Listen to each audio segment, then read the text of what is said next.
Dulu, waktu saya bikin konten di YouTube, awal-awal saya main YouTube bikin konten, itu saya bingung banget.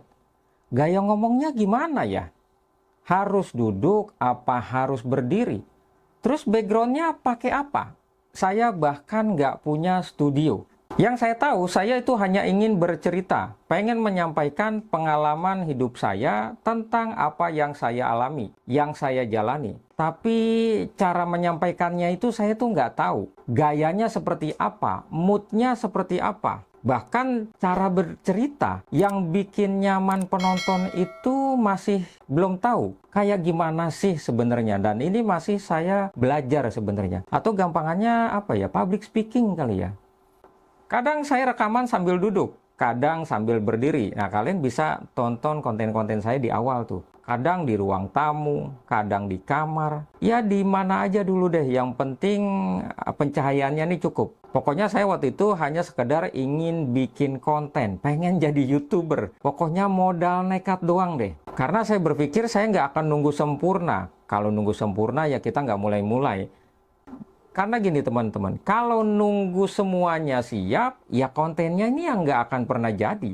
Kita nggak bakal jadi nih konten.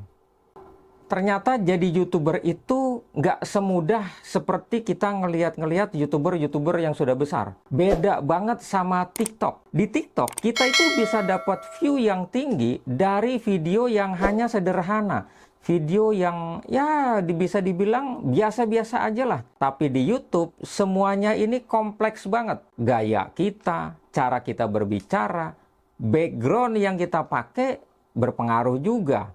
Bahkan pencahayaan itu, wah ngaruh banget deh. Itu jangan dianggap jangan dianggap sepele deh kalau di YouTube.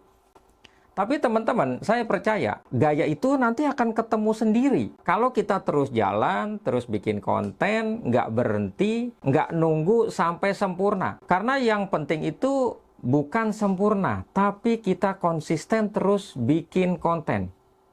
Jadi teman-teman, buat kamu yang juga sedang bingung mau gaya konten kita seperti apa, ya saya cuman mau bilang tenang saja, semuanya berjalan saja, ngalir saja, ya. Nggak harus tahu semuanya dari awal.